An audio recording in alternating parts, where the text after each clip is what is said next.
the Grown and Liberated Love Club, where we vibe high, heel deep, no pick-me love. No shrinking, shape-shifting, or settling for less. Only divine equal matches. Say it with your chest, it's the Grown and Liberated Love Club. Wanna feel joy, choose peace, so baby listen up.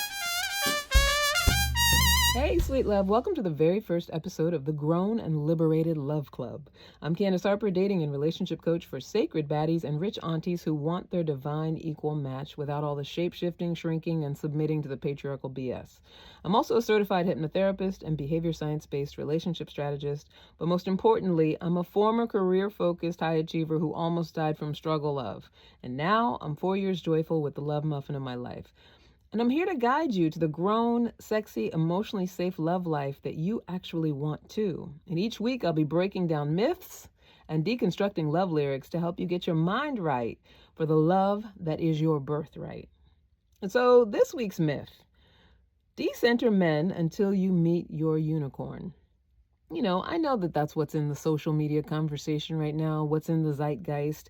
A lot of women are standing on independence, standing on business, taking care of themselves, setting their boundaries and realizing that there's a lot of men who aren't living up to what they prefer, what they expect, what they want. And I get that. So, the overall overarching message is to just decenter men. And if someone amazing comes along, then you let them into your life.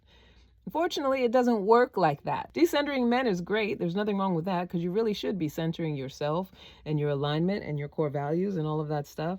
But decentering men and believing that you can cut yourself off from relating with or understanding or being in any sort of communication and connection with them, and then all of a sudden be ready for somebody who's perfect for you, is a myth. It doesn't work like that. We become a space for that which we want. And so here's what happens when you believe that you can just decenter men until you meet your unicorn. You date like you're HR for the company of your life, right? You're interviewing for a position, trying to look for red flags and basing your love life on discernment and your preferences, because you've been told that you need to choose better, as if you have a crystal ball for other people's intentions. Right? Unworkable stuff. And it's crazy making. Like, I'm supposed to choose better, but people lie. People misrepresent themselves. I'm supposed to look for all the red flags, but I'm also supposed to be open to, liking someone. It's too much for anybody's dating life. Another thing that might happen is that you dip in and out of your love life, taking brief periods to either be on your own and learn to love yourself better or more, or actually dating someone only to find that other women are talking about his walking red flag status in secret circles online, right? To discover that he's not the person that he said he was, or, to find out that he's not really the right person for you, to go back into that same cycle of, let me get out of this, let me decenter, let me learn to love myself more, let me work on myself more. That toggling back and forth also can be crazy making, also doesn't lead to what it is that we actually want. And then also, every time you hear another woman online talking about how she's done dating, choosing single, decentering men, you're closer to believing that that's what you should do. So there's that powerful part of you who knows that you came here and were put on this earth, put on this human suit to love and be loved. So while you don't need a man or any kind of partner to survive, you're also incredibly aware that you want one. You want partnership. You want love. Maybe you don't even want a man. Maybe you do, maybe you don't. But you want to be able to design your own life rather than just ditch it. But you only want it if the relationship is worth it. And I absolutely get it. You're not wrong. You're just not getting what you want. It's just not happening. With all the information overload and all the different advice coming from different directions, of course, it would feel like, let me just ditch all of this and focus on myself and hope for the best. And so here's the thing. This is what we want to start putting our focus on. What we want, what it is that we want. Now, I know that might make the hairs on the back of your neck stand up, because then you're thinking, well, Candace, I don't want to just be walking around wanting and desiring and focusing and then recentering men and making my whole life about being in a relationship, blah, blah, blah, blah, blah. Let me tell you something, sis. Healthy, safe love is your birthright. And when you start moving like you know it, it materializes. So you don't have to chase anybody. You don't have to be obsessed with your love life. You don't have to constantly be thinking about it. You don't have to center men. But if you're like me, everything you were taught about love and relationships has been a sabotage to your love life. And even the conversation that's going on now is not helping it improve. So the example that your parents or adult caregivers set was not appealing. The cultural and religious expectations have proven to be highly detrimental to women. Traditional marriage and relationships have a really hard time surviving in this racist, patriarchal society because it's all designed to supposedly benefit white men in power. And even they don't have the sense to realize that their ways have caused a deep level crisis in all of humanity. They're too busy trying to force societal structure that has failed over and over and over again. But I digress. I, along with many of my clients, have been through periods of trying to fit into the mold, to find a leader, to shapeshift into some sort of soft girl, without realizing that that's just another persona to try and manipulate the patriarchal mind. But it's still giving up yourself to enforce what you want. And it just doesn't work, my sweet love. All these different tactics, all these methods, all these ways we try to come up with that we think will have us attract what we want, they don't work because our focus is in the wrong place and because we're coming from an energy of deflection, protection, and refusal. And so I, along with many of my clients, have been through periods of trying to fit into the mold, whatever the mold is, find a leader, shapeshift, and trying to make things work that don't work. But here's the thing, you don't need to shrink. You don't need to swap out your destiny for his destiny. You don't need to be more pliable and submissive to his masculine energy. You also don't need to throw an emotional tantrum and claim perpetual independent singlehood if that's not what you truly want for yourself. What do you need? The bravery to be unapologetically yourself and the willingness to accept everyone for who they are. Not attach yourself to everyone for who they are. Accept everyone for who they are. And also the imagination to get clear and aligned with exactly what you want to experience, and the power to unshackle yourself from having to be in control of it all. Right? And I know I said a mouthful. It's a lot. This is why I have my divine equal match framework. I teach my clients how to wield these three human superpowers: peace, purpose, and partnership, without having to sacrifice a single part of themselves. You don't have to sacrifice yourself. You don't have to get small. You don't have to shapeshift. You don't have to fit into some kind of mold that you've been told you have to fit into in order to be high value or whatever else. One thing you do have to do is these three main things: find your peace, your purpose, and your partnership. So peace, you want to heal those old patterns and paradigms. And a lot of times we do that through therapy, but there are still blind spots, right? So the ones you are blind to and the ones that you've discovered in therapy, those need to be healed, and the behavior needs to shift as well. So a lot of us go to therapy and then we're like, oh, I know that this is my pattern, but we don't change the pattern. Right? Whatever the pattern might be. And that's not to make you wrong. You're doing what you know to do to survive. That's what the brain does. That's what the heart does. And those are the things that we want to focus our energy on, right? Finding peace, finding my peace, not protecting my peace because everybody's trying to ruin it.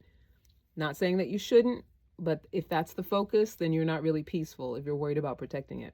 Actually generating peace, finding your peace, getting that place within yourself that you can claim from birth, because you came here to be peaceful, and then the world got a hold of you and taught you all these things that made you not peaceful, right? So it's the awareness of that and the willingness to clean that slate and start all over again and release all of that. And then with purpose.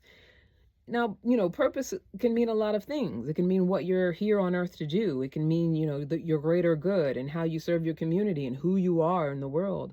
But it's also getting clear without all the past information and the online bitterness clouding your ability to see what is for you. Right? Letting yourself get clear, a purpose, a North Star, a reason. Why do I even want a relationship? What is this desire within me? You might discover that the only reason you want it is because the patriarchy and your parents and the church told you you're supposed to want it. But maybe you don't really want it, right? You might discover that. Or you might discover that you do really want it, but you want it in a way that fits to who you are and how you maneuver through the world and what makes you the most aligned with yourself. And then partnership, learning how to be both independent and interdependent so you are a master at creating connections where you both win. Because that's what partnership is about. A lot of times we get so caught up in the toxic transactional I do this for you, you do this for me kind of relationship, and what the man is supposed to do, what the woman is supposed to do. And clearly that has caused just so much sabotage and unrest amongst relationships. And that's not the way to look at it. You want to be someone who is masterful at connecting and creating a win-win. Right? And that doesn't mean sacrificing yourself, but it does mean sharing yourself, vulnerability. It means enrolling other people and allowing yourself to be enrolled in each other's dreams and visions and creation and collaboration and working together with each other. I know you've had the experience of working with someone, because most of my girlies are highly accomplished, very educated. When they set their mind to doing something, they do it, they get it done. They've got the credentials, they've got all of that good stuff. If you're even here listening to me, you probably come with, some things that you've overcome, some problems you've worked through, and some things that you have achieved. And so you didn't do all of that completely alone. You may feel like you did, but none of us does any of it alone, right? There was probably someone who supported, someone who helped along the way, someone you worked with, someone who maybe you co-supported each other. And so it's very important to continue to develop that skill, and it's very important to learn how to apply it to your love life, which we are rarely taught. So the difference between how I guide you into the most loving and healthy romantic relationship and how other coaches do it. So other coaches, what I do, it relies on you being exactly who you are from best to worst. Other coaches will tell you, go get into your soft girl era, get into your feminine energy. Don't, stop being so bossy, stop being so independent, whatever. So, and even I've been that coach. Let me own it. Let me not, deny my own past. But I realize that it relies on you being exactly who you are, the best of you to the worst of you, all of you. Right? And 100% self-accepting without second guessing yourself or apologizing for your full self-expression. When you are healed and in your full self-expression, you are at your best possible self, understanding your alignment, knowing who you are, clear about what it is that you want, right? You'll be able to trust yourself that you're co-creating with the universe. When people work with me, they get to trust themselves. They're co-creating with the universe without worrying about if you've done all the things and chose correctly. You don't have to worry about those things when you're in alignment, right? Because you become a space for exactly what it is that you're clear that you want. You become a space for it, and you move like it already belongs to you. And the way to do that is by clearing out all that past stuff. And you won't have to follow arbitrary rules of engagement and always be second guessing yourself like you're learning how to pilot a plane. Like, I listen to other coaches, and I'm not saying all other coaches, there's other ones that I highly respect, and there's ones out there that I also recommend, but there's many out there that are teaching you all of these rules of engagement and don't do this, do that, show up like this, look like that, act like this, and all of that. It's ridiculous. Because everybody's different, every situation is different, and every human is a field of possibility. So you can't navigate your love life like that with a set of skills and think that you're actually going to connect with somebody in an authentic way that makes it a healthy, loving, sustainable relationship. And let me repeat, healthy, loving, and sustainable. We're not talking about just getting somebody in your life. And the point of decentering, men, or decentering your object of affection, is to understand that it's about creating an experience that aligns with who you are, that mirrors who you are back to you in a way that's healthful and loving and safe. It's not about forcing someone into your life. Now, if you want to force someone into your life just to have someone in your life, there's many coaches that will teach you that. So listen, if you're trying to manifest love from a place of exhaustion, where the fantasy is just handing the keys of your life over to someone because you got to have a leader or whatever, you're not dating, you're outsourcing your agency. And that's what we don't do around here. And that is not divine partnership. We're not outsourcing our agency. We're not letting go of our full self-expression.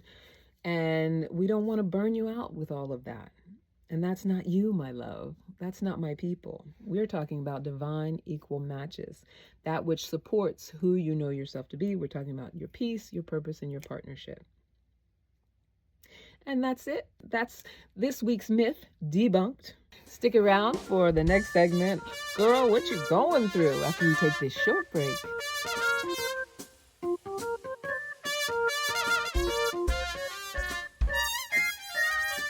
Welcome back, girl. What you going through? Where I break down the love lyrics from the past 50 years like they are the current words of a potential client and tell you what I would recommend if I was the songwriter's love coach. So this week's song, and I like to use songs from my formative years, but I try to span the decades because I know there's different love songs, different times that represent, different consciousness in whatever time they came out. But this time, for the first time, we're going back to the 90s, back to In Vogue. Hold on to your love. You got to hold on. Because so much of this song and many other songs written by women and girl groups really informed a lot of my younger years and my younger years in relationships. So this particular song was written by In Vogue, Terry Ellis, Cindy Herron, Maxine Jones, and Don Robinson. Also the duo of Foster McElroy producers. This was a collaborative effort. So this isn't one of those songs sung by women but written by men, although some parts of it you might say that it was. You can maybe feel the masculine influence in some of the parts of the song.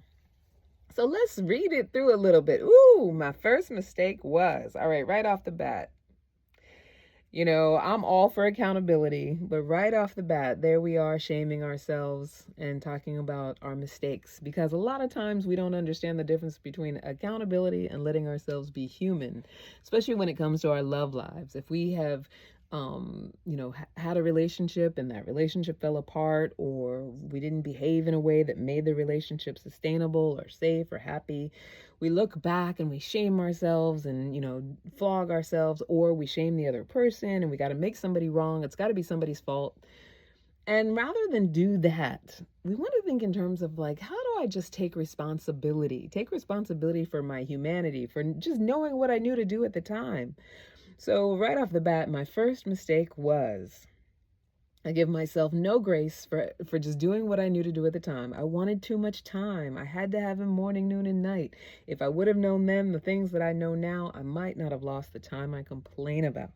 So not giving myself any acknowledgement that maybe I have an attachment issue. Which is not a mistake. If you know anything about attachment theory, and I recommend that you read up about attachment theory, a lot of this, this limerence, this wanting too much time, having to have someone morning, noon, and night is what they call anxious attachment. Right. And a lot of us go through anxious attachment. If you've, grew up dealing with addiction, if you grew up dealing with, abuse, a lot of different things, anxious attachment could be a challenge that you are up against. And so if you find yourself getting into relationships where it feels like you have to have this person morning, noon, and night, I don't care how fine they are, how digmatized you may be, whether it's a passion, it's a sexual feeling, or it's a feeling that you feel is deep down in your heart and you just feel like you have to be with this person every single moment because everything about them is so delicious. That is not a sustainable state of mind. And so, while it's natural and it's human and it's okay, we want to be able to acknowledge that when we feel like that, and I have felt like that about people in my past, I look back at myself now and I'm like, who were you?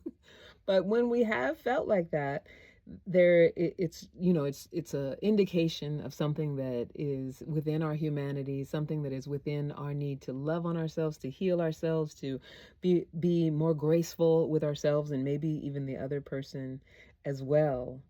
And so it says, don't waste your time fighting blind-minded thoughts of despair. Hold on to your love. And I like this lyric because it's right in the sense that, if I'm in that anxious attachment,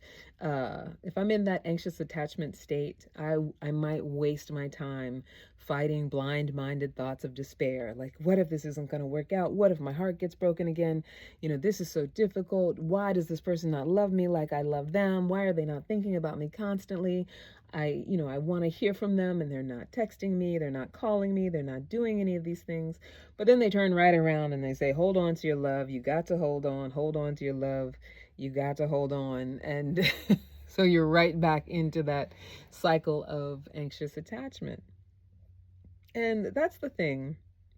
I agree with the don't waste your time fighting blind-minded thoughts of despair, because our words, our thoughts, our beliefs, they create our world when we're forming these relationships. And so when we just let ourselves be untethered with our humanity and with our thoughts and with our emotions, rather than checking in with ourselves, being loving and graceful with ourselves about why we feel the way that we feel, and also honest with ourselves and letting ourselves just slow down and be present and breathe with it, and talk to ourselves in a sober, logical way, not shaming ourselves, but just saying, you know what, you're having a moment of anxious attachment, you're having a moment of feeling like you can't live without this person, and it's not true. And sometimes people use their journal to work that through.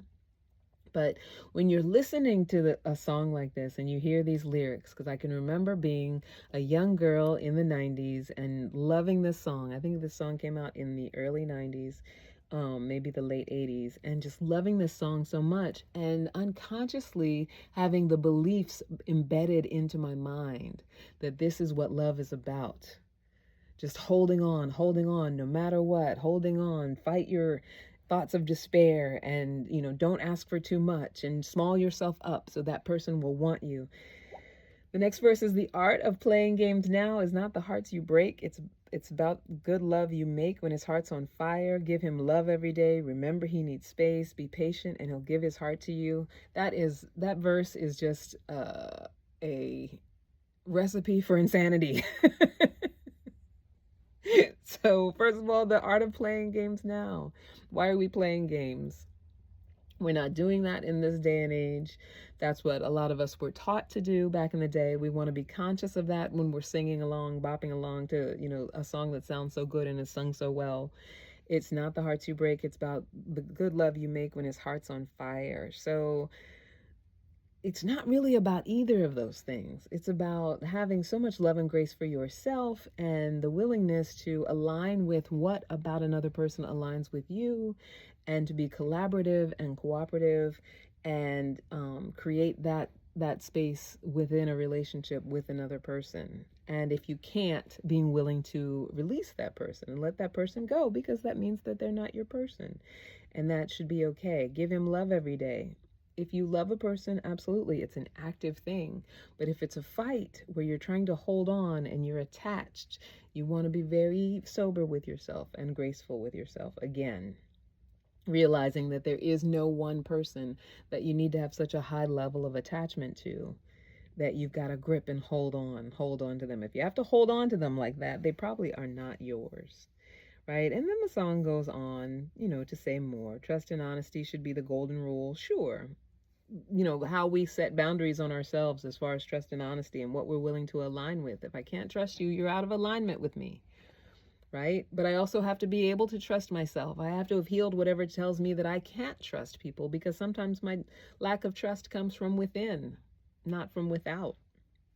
Right? This is one of those songs that is a pre-therapy song. And if someone came to me telling me all of these things, my recommendation would probably be at least 3 months with a clinician, if they haven't already done that. And if they have already done a few months with a clinician, I would say, as we coach, as we work together, that I would want their clinician on speed dial, because I would want them to work through all of the anxious attachment. I would want them to work through all of the past traumas and experiences that had them feeling like any one person needs to be held so tightly. Right? And also, I would ask them, if you're trying so hard to hold on to anyone, are you being held at all? Where are you being held? Where are they providing a space for you? Because we're creating partnership. We're creating win-wins. We're creating being a space for someone who shows up for us. Right? And I know for a lot of us, some of us, we just love too much. And we end up in these situations that aren't necessarily healthy for us. And so hold on to your love. Maybe not so much. Hold on to loving yourself. Hold on to your alignment. Hold on to your core values. And by hold on, I mean align with them. Stay true to them. Be fully self-expressed about them. Be communicative about them. And appreciate and acknowledge that which matches your core values and what is most important to you. Always be willing to appreciate and acknowledge and love on that which aligns with who you know yourself to be and exactly what you want to experience. And so if this episode made you want to design your love life rather than ditch it altogether, it might be time to take the journey a little bit deeper. If you want to apply to be considered for membership in the Grown and Liberated Love Club, or even to work with me one-on-one, the club is my exclusive program where we attract and co-create the love you want with your divine equal match. No shapeshifting, no shrinking, no submitting to the patriarchal BS, just healing, alignment, and romantic success that matches the woman that you've become. So I want you to go to CandiceHarperLoveCoach.com/grown-liberated-love to apply for a consultation. And don't miss next week. I'll be back next week. I'm answering the question, do you really need a leader? Because I know a lot of y'all are out there looking for him, and you are using the litmus of whether he pays and plans dates and things like that. And we want to also talk about why your preferences might be a problem when it comes to that. Do you really need a leader? That's next week's topic. And that's it. You've been listening to the Grown and Liberated Love Club. Subscribe, share, and never take relationship advice from joyless people. You're not unlovable. You're just unmatched for now. I love you so much, my sweetheart.